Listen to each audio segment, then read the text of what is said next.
나는 부활이요 생명이니 나를 믿는 자는 죽어도 살겠고 무릇 살아서 나를 믿는 자는 영원히 죽지 아니하리라. 요한복음 11장 나사로 사건 가운데 있어진 예수님 자신의 증언이었고 예수님 자신의 소개였습니다. 나는 부활이요 생명이라고 말입니다. 사람들은 죽으면 끝나는 줄 알았습니다. 그것이 상식입니다. 죽으면 끝나는 줄 알았던 인생들이 예수님을 십자가에 못 박았고, 죽으면 끝나는 줄 아는 인생들이 십자가에서 죽으신 예수님을 무덤에 장사 지내게 하였습니다. 죽으면 끝나는 줄 아는 인생들은 예수님을 장사 지낸 후에 우리가 이겼다 했을 것입니다. 그러나 예수님에게는 무덤이 끝이 아니었습니다. 예수님은 부활이요 생명이요 사람들이 끝이라 말하는 그 무덤에서 새로운 시작, 새로운 역사를 만들어 내셨습니다. 오늘 예배하는 사랑하는 성도님들, 개인적으로, 가정적으로 부활의 능력이 삶의 간증으로 품어지기를 주님의 이름으로 축복합니다. 성도님들은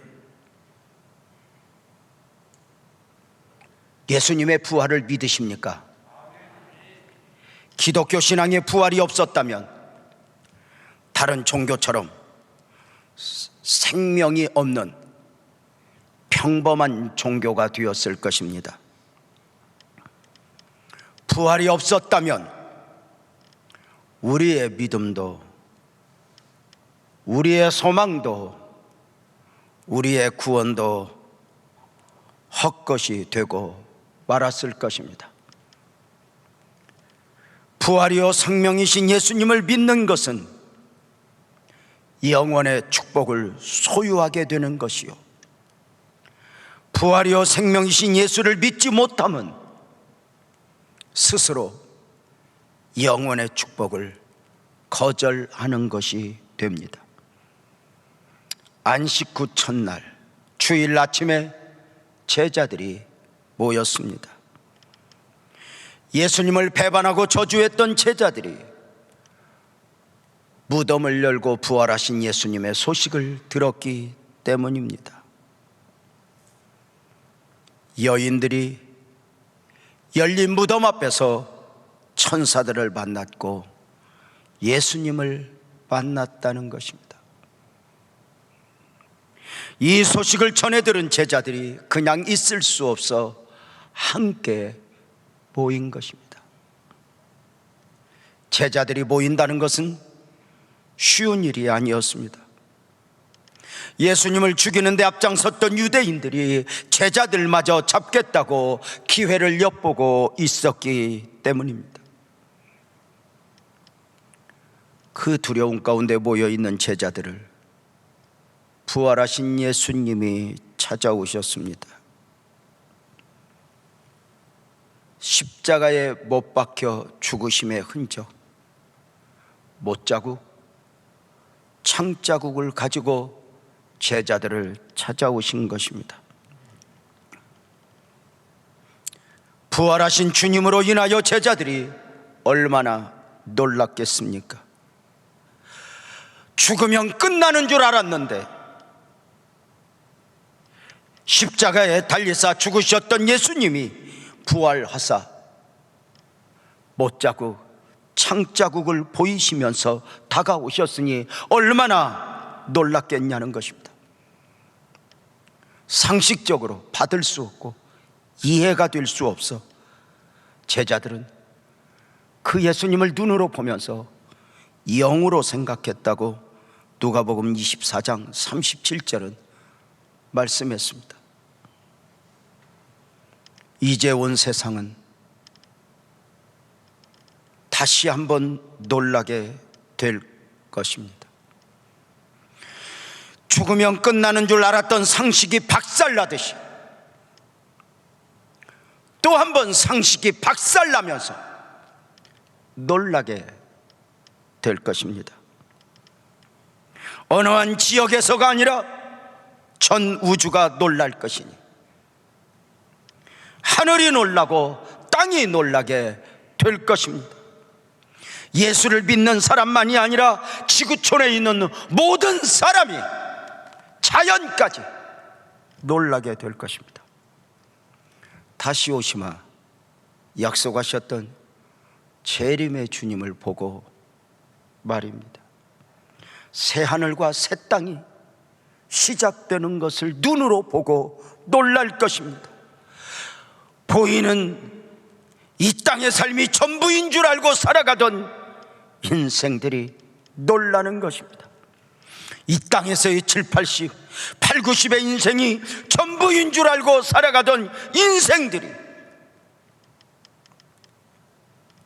놀라니, 죽으면 끝나는 것이 상식이었는데 주님의 부활로 그 상식이 깨어지듯 보이는 삶이 전부인 줄 알았는데 이것이 끝이 아니었어.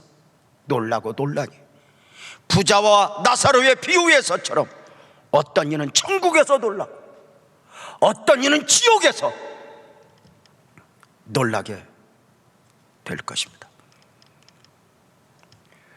부활하신 예수님은 제자들을 찾아오사 중요한 말씀을 주셨으니 부활하신 예수님의 명령이요 선포입니다. 너희에게 평강이 있을지어다. 아버지께서 나를 보내신 것 같이 나도 너희를 보내노라. 성령을 받으라. 너희가 누구 죄든지 사하면 사하여질 것이요 그대로 두면 그대로 있으리라. 부활하신 예수님의 첫 번째 메시지는 너희에게 평강이 있을지어다 입니다. 요한복음 20장 19절이죠. 이날 곧 안식 후 첫날 저녁 때에 제자들이 유대인들을 두려워하여 모인 곳에 문을 닫았더니 예수께서 오사 가운데 서서 이르시되 너희에게 평강이 있을지어다. 부활하신 예수님의 처음 선포의 말씀 평강의 헬라어 원어는 에이레네입니다.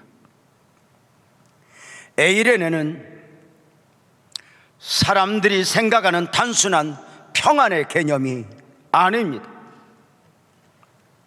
사람들이 생각하는 평안은 아무 일 없어야 누릴 수 있는 평안이요, 사람들이 생각하는 평안은 일시적 평안입니다.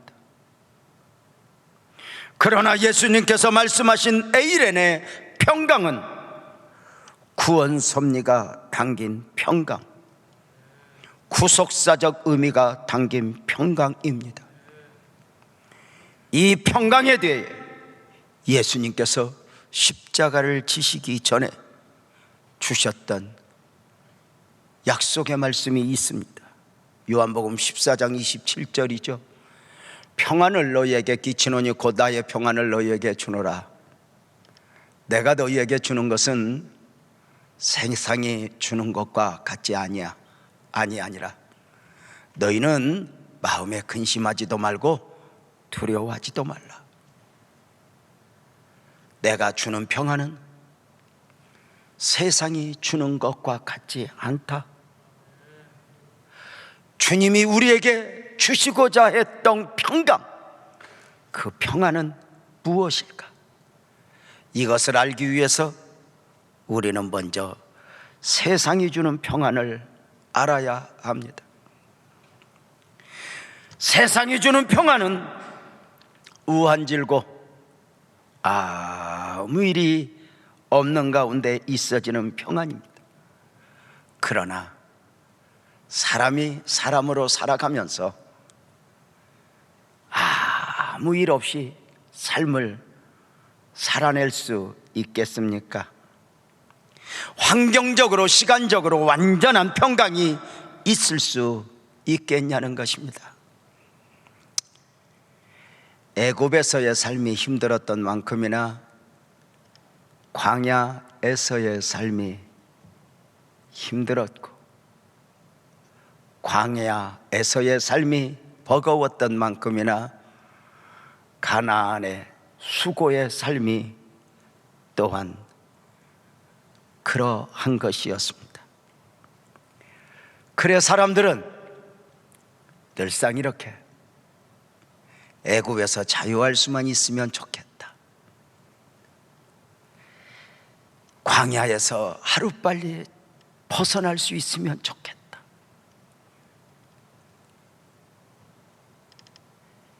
이것은 오늘 우리의 삶에서도 여전히 반복되고 있는 소망들입니다.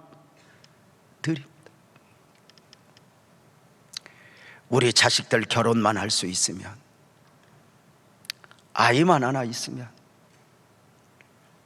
그저 아파트 한 채만 있으면, 취직만 하면, 결혼만 하면 그 끝은 어디일까? 언젠가 집사님 한 분이 저에게 기도 부탁을 했습니다. 목사님, 기도해 주세요. 우리 아들 대학 합격하면 소원이 없겠어요. 왜요? 목사님, 우리 집안에는 대학 나온 사람이 없어요. 우리 아들 꼭 대학 합격하게 기도해 주세요. 열심히 기도했습니다. 하나님, 우리 집사님 아들 대학만 합격하면 소원이 없겠다는데 아무 데나 하나 더 줘 뿌리소. 기도했더니 기적같이 대학을 들어갔습니다. 그 집사님, 소원이 없겠다 했던 집사님 활짝 얼굴에 꽃이 피었는데 3일입니다. 정확하게 3일 후에 이렇게 이야기합니다. 목사님, 큰일 났어. 등록금이 어디서 오기로 했는데 오질 않아. 어떡 하면 좋아. 목사님, 우리 아들 등록금만 해결되면 소원이 없겠어. 이걸 군대 갔다 올 때까지 7년 동안 그랬습니다. 저도 등록금을 몇 번 주었습니다. 마지막 등록금 되고 얼굴에 꽃이 피었습니다. 목사님, 이제 내 할 일 다 했어. 마지막 등록금 됐어. 나는 이제 예수만 잘 믿고 살면 돼. 소원이 없어. 그랬구나 집사님, 잘했어요. 어느 날 찡그리고 다녀. 왜 그러냐니까 취직이 안 된대.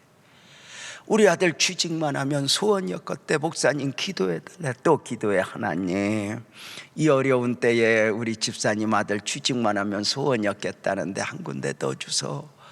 기적같이 취직을 했습니다. 난리가 났습니다. 잔치를 하고. 그렇게 얼굴에 활짝 웃고 다니던 그가 또 인상을 씁니다. 왜 그러냐니까 우리 아들 결혼해야 되는데, 결혼만 하면서 결혼했습니다. 또 인상 쓰고 다녀요. 왜 그러니까 애가 안 나온대. 아니, 그 애까지 날 보고 어떻게 하라고. 누구의 이야기입니까? 우리가 이런 삶을 살아가고 있는 것은 아닐까? 세상이 주는 평강은 일시적 평안이니 영원한 평강은 없습니다.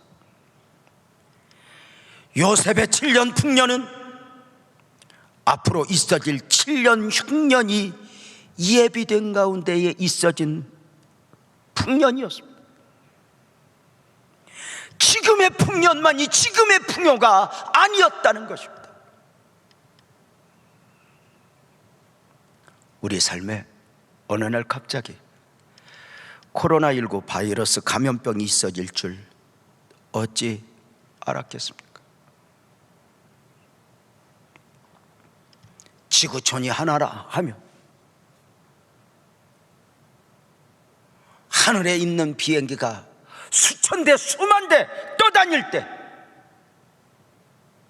이것이 영원할 줄 알았는데 코로나19 앞에서 하늘의 비행기 한 대도 없을 정도로 셧다운되고 있습니다. 요셉의 풍년은 흉년이 예비된 가운데 있어진 풍년이었다. 우리에게 있어진 오늘의 축복 앞에서, 지금의 축복 앞에서 삼가 겸손해야 하는 이유입니다. 오늘의 축복이 내일까지의 축복이 아닐 수 있고, 오늘의 아픔이 내일의 아픔이 아닐 수 있는 것입니다. 세상이 주는 평안은 상대적으로 얻어지는 평안이지 완전한 절대적 평안이 아닙니다. 지금 지구촌의 모든 나라들이 동일하게 코로나19라는 동일한 숙제를 부여받았습니다. 우리나라 역시 정부 관계자들과 의료진들의 헌신 가운데 온 국민들이 하나가 되어 코로나19라는 숙제를 잘 감당하고 있습니다. 코로나19라는 숙제 앞에서 선진국 후진국도 없습니다. 큰 나라냐 작은 나라냐도 없습니다. 잘 사냐 못 사냐도 없습니다. 지금 누가 숙제를 잘하나 하나하나 풀어가고 있습니다. 불행 중 안타까운 가운데 다행이고 다행인 것은 우리나라가 이만큼이라도 숙제를 해내고 있다는 것입니다. 가까이 일본, 중국, 유럽, 미국을 보면서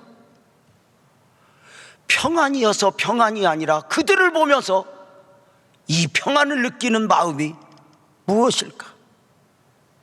코로나19가 있기 전에는 우리가 알지 못하는 것들이 참 많이 있었어요.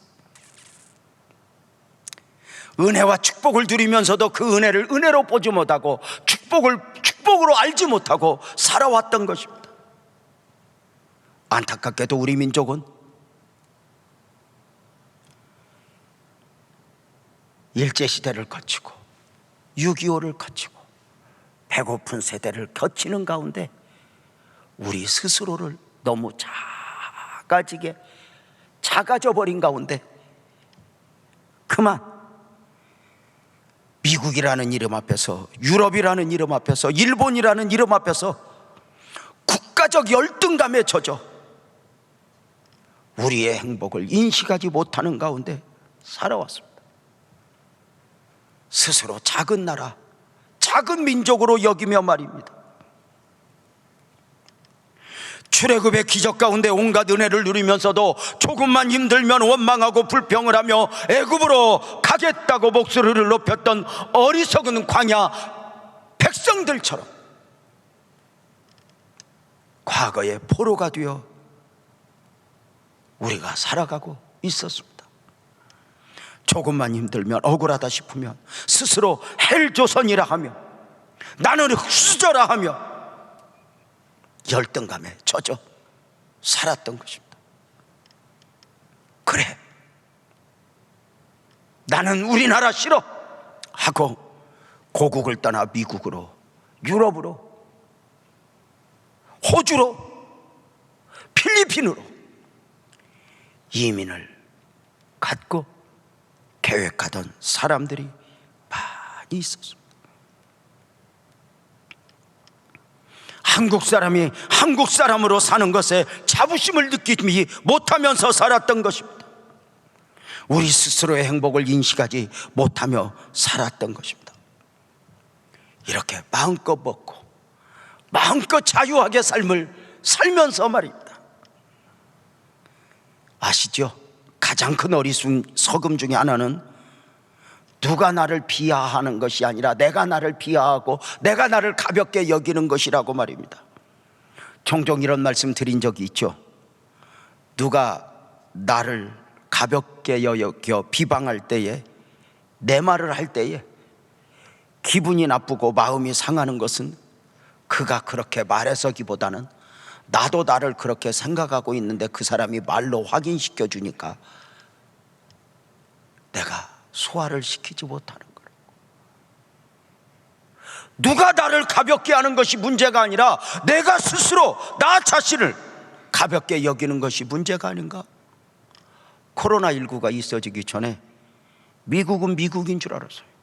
영국은 영국인 줄 알았어요. 일본은 일본인 줄 알았어요. 그래서 우리가 늘 스스로 작게 여기며 미국이 뭐라 하면 괜히 우리나라가 잘못한 것 같고, 일본이 뭐라고 하면 괜히 막 우리가 잘못한 것 같고, 우리 집하고 똑같아요. 우리 아내가 나를 이렇게 쳐다보고 내가 뭘 또 잘못했나.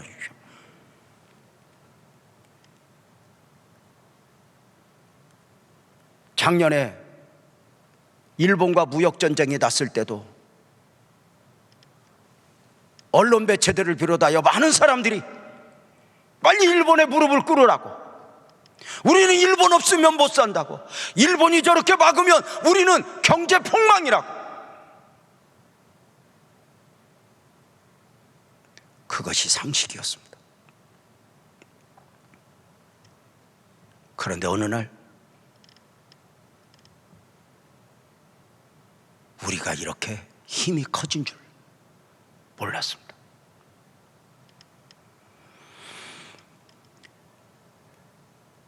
사랑하는 여러분, 우리나라 사람들이 제일 못하는 것 중에 하나가 칭찬입니다. 더 못하는 것이 내가 나를 칭찬하는 것입니다.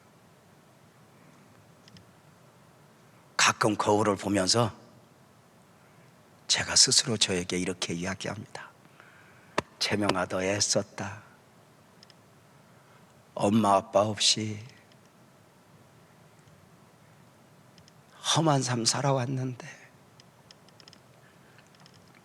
배운 것도 없이 어느 날 목사의 직임을 맡아 애쓰고 31년 달려왔는데 유난히 상처도 많고 아픔도 많았던 네가 목사 가운 입고 목사 옷을 입고 너 애썼다. 채명아, 너 애썼다.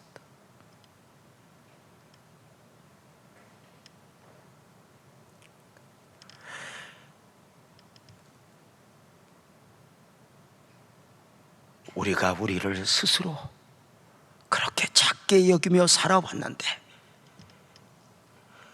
코로나19가 우리 생각을 근본적으로 흔들어 버렸습니다. 그 대단했던 미국, 그 대단했던 유럽, 달나라를 갔다 왔고 이제 화성까지 가겠다고 우리의 기술이, 우리의 능력이 이 정도라고 큰소리 치던 나라들이 밀려온 코로나19 앞에서 휴지가 없고 마스크가 없고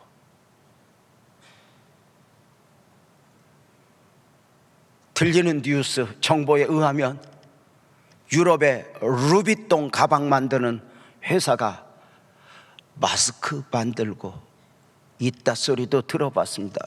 루비통. 비하하는 게 아닙니다. 자동차를 만들고 우주선을 만들던 회사가 인공호흡기를 만들어야 했다 했습니다. 휴지 아무나 만드는 줄 알았고, 마스크 누구나 가지고 있는 줄 알았고, 인공호흡기 누구나 언제든, 그리고 가볍게 여겼지만 일이 터지고 보니 루비통은 없어도 우주선은 없어도 삽니다.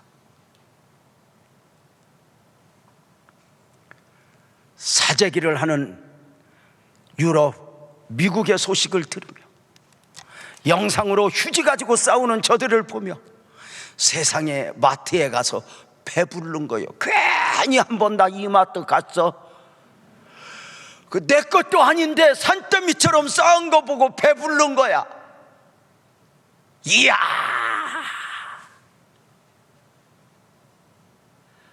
우리만큼 이렇게 풍성한 나라가 있을까? 코로나19 앞에서 우리 대한민국이 갑자기 행복해졌습니다. 지구촌 구석구석에서 가장 안전한 곳이 대한민국이라는 사실에 우리는 이 안에서 살면서 괜히 어깨가 들썩이고 있습니다. 그러나 이 모든 것 역시 상대적 평안이고 일시적 평강이니 영원할 수 없고 완전할 수 없습니다.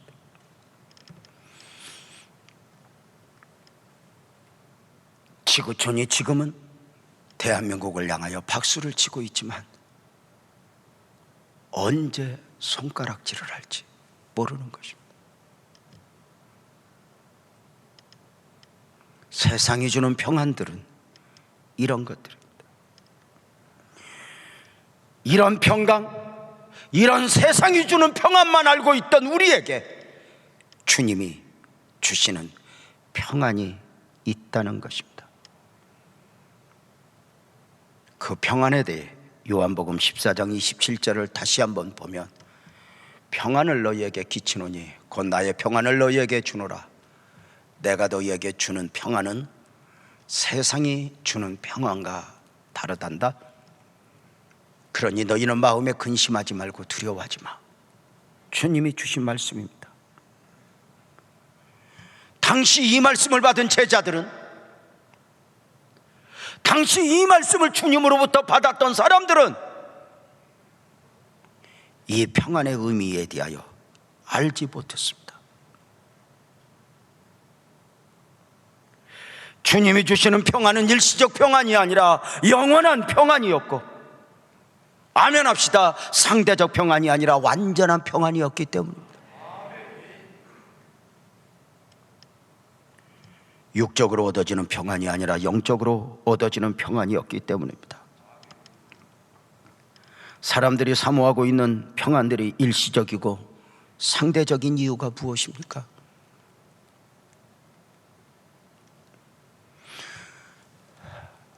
먹을 것 먹고 마실 것 마시고 내 집에서 잠자고 내 옷 입고 살면서도 완전한 평안이 없는 이유가 무엇입니까? 인간의 근본적인 문제는 보여지는 데 있는 것이 아니라 영적인 데 있으니, 에덴 동산의 아담의 선악과 사건 이후 모든 인간의 근본적 문제는 죄와 사망의 문제입니다. 이 죄와 사망의 문제가 해결되지 않고는 인간에게 있어 진정한 평안, 행복은 있을 수 없습니다. 인간 안에 있는 이러한 문제들, 죄와 사망의 문제는 인간이 그 어떤 선함을 추구해도 인간 스스로 해결할 수 없습니다. 만약에 인간의 문제를 인간이 해결할 수 있다면 하나님이 사람이 되셔야 할 이유도 없고, 사람이 되신 예수님이 죽으셔야 할 이유도 없었을 것입니다. 그러나 하나님은 사람의 몸을 입고 그 이름 예수로 오셨고, 오셨던 목적대로 죽으셨고, 말씀하셨던 대로 살아 부활하셨습니다. 예수님의 부활은 단순한 기적이 아닙니다. 기적을 위해서였다면 예수님은 죽어야 할 이유도 없었습니다. 예수님은 내가 죽어 내가 살아 내가 하나님이야 자신을 증명해야 할 만큼 무엇인가 부족한 분이 아니기 때문입니다. 예수님이 죽으셨다면 죽으셔야 할 이유가 있었고, 부활하셨다면 부활하셔야 할 이유가 있었으니 그 이유가 무엇입니까? 인간의 근본적 문제가 죄와 사망의 문제일진데 예수님의 십자가의 죽으심으로 죄의 문제가 해결되고 예수님의 부활하심으로 말미암아 사망의 문제가 해결되니 죄에서 의로, 사망에서 생명으로 이어지니 예수님께서 나는 부활이요 생명이니 말씀하실 때 이 생명은 믿음이 아니면 이해할 수 없는 영적 생명을 이야기하고 있는 것입니다. 사랑하는 여러분, 주님께서 제자들을 찾아오사 선포하신 것입니다. 요한복음 20장 19절이었죠. 너희에게 평강이 있을지어다. 이 선포는 그냥 선포가 아닙니다. 아멘 합시다. 믿어라. 믿음을 요구하는 평강이었습니다. 그냥 삶으로 누리는 평안이 아니라 믿음으로 누려야 하고 믿음으로 받아야 하는 평안이었고 믿음으로 품어야 하는 평강이었습니다. 믿어라.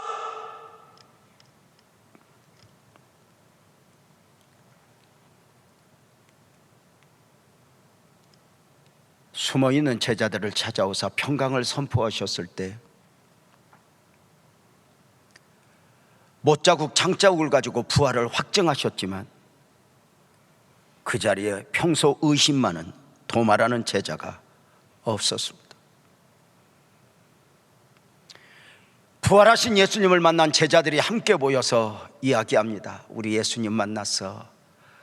부활하신 예수님이었어. 손에 못자국 장자국을 다 가지고 계셨었어. 도마는 목소리를 높입니다. 내가 보고 내가 만져보지 않고는 안 믿어. 요한복음 20장 25절이죠. 내 손가락을 그 못자국에 넣으며 내 손을 그 옆구리에 넣어보지 않고는 나 믿을 수 없어.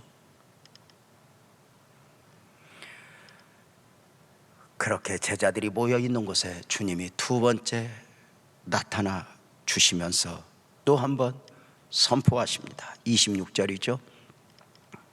여드레를 지나서 제자들이 다시 집안에 있을 때에 도마도 함께 있고 문들이 닫혔는데 예수께서 오사 가운데 서서 이르시되 너희에게 평강이 있을지어다. 영원한 평강, 완전한 평강, 인간의 근본적 문제가 해결된 이 평강, 너희에게 이 평강이 있을지어다.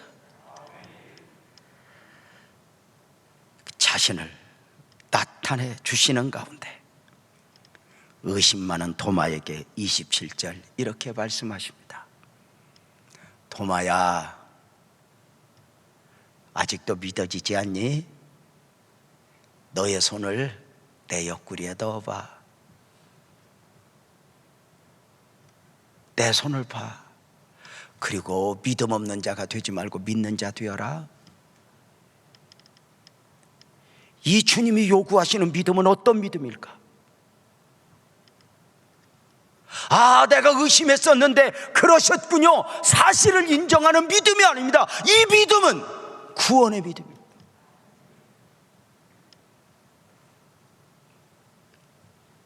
순간 도마는 눈이 열립니다. 눈이 열린 도마가 28절에 이렇게 고백합니다. 나의 주님이요 나의 하나님입니다. 놀랍게도 도마는 부활하신 예수님 안에서 아멘 합시다. 하나님을 보고 있습니다.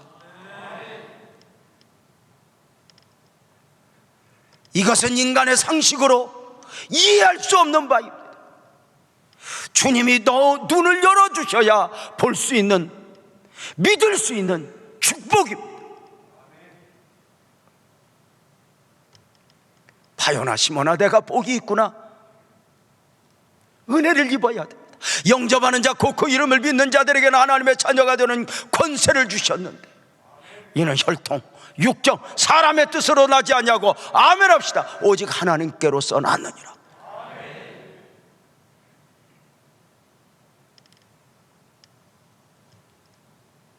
도마의 눈이 열렸습니다. 아무나 믿을 수 없는데 그 믿음이 도마 안에 들어왔습니다. 그 믿음을 확인하신 후에 주님께서 바로 이어 29절에 이 말씀을 주십니다. 도마야, 너는 나를 보았기 때문에 믿었니? 앞으로 보지 못하고 믿는 자들, 보지 못하고 믿는 자들 복이 있다 말씀입니다. 보지 못하고 믿는 자들이 복이 있다? 우리네 생각과 좀 다른 것 같아요. 우리는 신앙생활하면서 복이 좀 덜 돼도 좋으니 보고 믿었으면 좋겠고 더 많이 체험했으면 좋겠어요. 그런데 우리 스스로 위로해요. 안 보고 믿는 게 복이야. 그런데 그런 차원일까? 이 보지 못하고 믿는 자들은 복이 있도다, 이 말씀은 무엇을 의미하는 것일까? 결론을 말씀을 드립니다. 너는 지금 나를, 부활한 나를 보고 믿었니? 이제 나는 하늘로 승천할 거야. 이제 나를 보지 못하는 사람은 많이 있어. 그런데 보지 못하고 믿는 자들은 복이 있도다. 뭘 보고 믿어요? 이렇게 말해. 아멘 합시다. 기록된 말씀을 보고.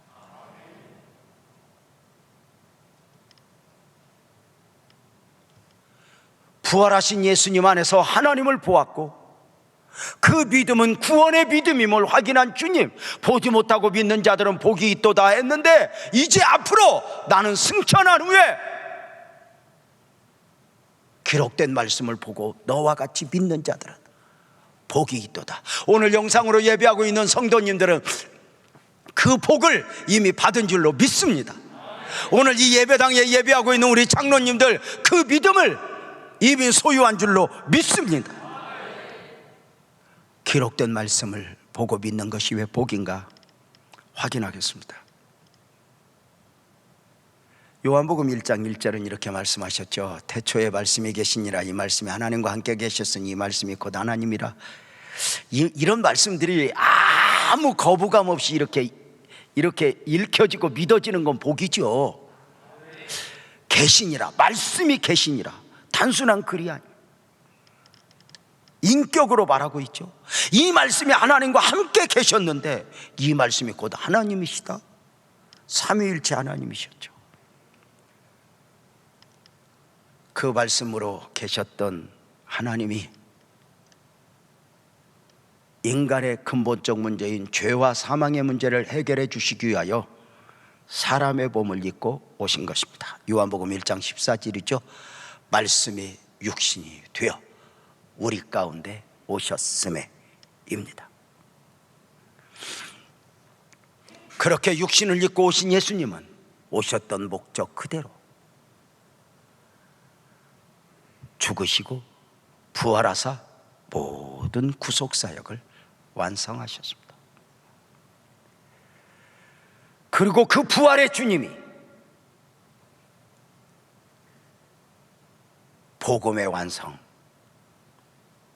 이제 하늘로 승천하실 준비를 하는 중에 이제 내가 떠나가면 너희는 나를 눈으로 볼 수 없는데 내가 떠나가면 앞으로 보지 못하는 자들, 그 가운데 주신 말씀이 바로 요한복음 20장 29절이었습니다. 너는 나를 보았기 때문에 믿니? 도마야, 이제 너같이 의심 많은 사람 많을 거야. 그런데 나를 보지 못하지만, 이제 나를 보지 못하지만 믿는 그들이 복이 있다. 다시 정리할까요? 영원전부터 말씀으로 계셨던 하나님이 육신을 입고 오셨고 죄와 사망의 문제를, 인간의 죄와 사망의 문제를 해결하시기 위하여 오셨던 목생대로 고난받으시고 죽으신 가운데 부활하셨고, 부활하신 주님이 다시 오실 섭리 가운데 말씀으로 계셨던 그 하나님으로 연합하여 승천하시되, 그 승천하신 주님이 그냥 승천하신 것이 아니라 크게 아멘 합시다. 우리에게 기록된 말씀을 주고 가신 줄로 믿습니다. 그래서 도마가 부활하신 예수님을 보고 하나님을 보았듯이 사마리아 여인이 예수님을 눈으로 보면서 또 하나의 눈이 열려 구원의 은혜를 입었듯이, 오늘도 말씀이신 하나님, 말씀 안에서 우리가 아멘합시다. 하나님을 만나고 예수가 하나님 되심을 보고 영생 얻는 원리를 깨닫는다면 이것이 바로 주님이 주시는 평강이요 은혜임을 믿습니다. 보지 못하고 믿는 자들 복이 있다. 아멘합시다. 그 안에 저와 여러분이 있습니다. 저와 여러분은 복된 하나님의 사람인 줄로 믿습니다.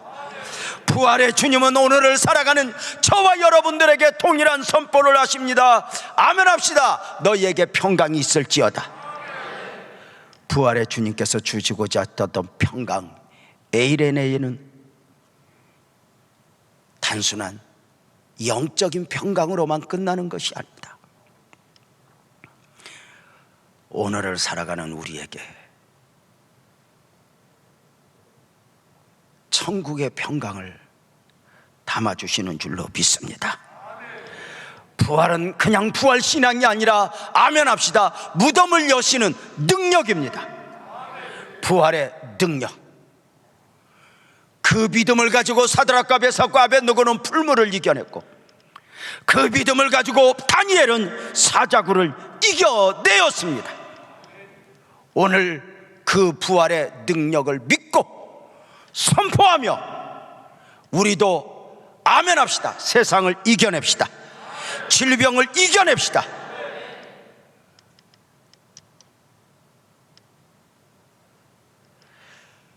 무조건 감사하고 무조건 기뻐하며 모든 상황 속에서 최선을 이루실 그 하나님을 보며 끝까지 소망합시다. 상대적 평안, 일시적 평안이 아니라 영원하신 주님을 믿고 그 안에서 누리는 평강. 그렇게 살아가는 우리에게 빌립보서 4장 6절 7절 말씀을 읽어보면서 이제 설교를 마무리하려고 합니다. 한 목소리로 한번 읽어보겠습니다. 시작. 아무것도 염려하지 말고 다만 모든 일에 기도와 간구로 너희 구할 것을 감사함으로 하나님께 아뢰라. 그리하면 모든 지각에 뛰어난 하나님의 평강이 그리스도 예수 안에서 너희 마음과 생각을 지켜주시리라. 아멘. 우리 승리합시다. 코로나19 앞에서 코로나19라는 거울에 비치면서 우리는 어느 순간 대한민국 국민이라는 것이 다 이렇게 좋은 것인 줄 몰랐어. 나 미국에 가서 미국 여권만 좋은 줄 알았어. 이 코 큰 놈들이 우리를 우습게 알았다니까. 눈 이렇게 찢으면서.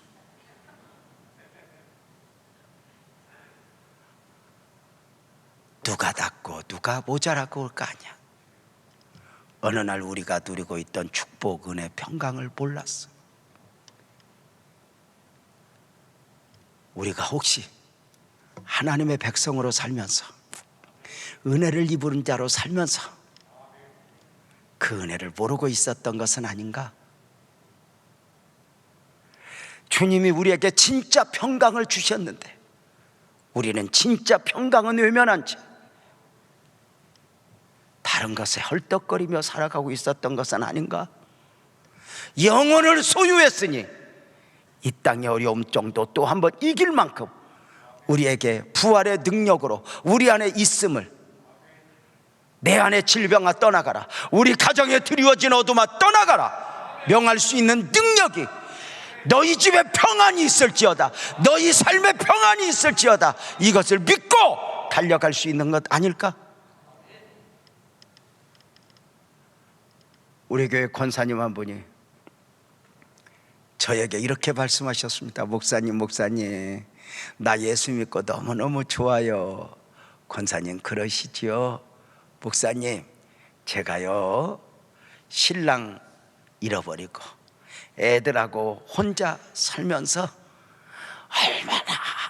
얼마나 힘들게 살았는지, 먹는 것마다 소화가 안 되고 평생에 끄끄하고 살았는데 예수 믿고 얼마나 다 맡기고 사니까 평안한지 지금은 목사님 닭뼈다구를 먹어도 소화가 되네. 와, 그 말을 듣고 얼마나 좋았는지 그날 저녁에 큐티하면서 제목을 이렇게 썼어. 믿음은 소화력. 다 소화시키는 거지 뭐. 꿀꺽. 코로나19도 염려도 소화해내며 아멘 합시다. 주님이 평강이 있을지어다 하면 평강이 있는 겁니다. 근심하지 말라 했으면 우리는 이겨내는 것입니다. 마음과 생각을 지켜주시는 그 주님 믿고 승리합시다. 끝까지 이겨냅시다. 아멘이죠?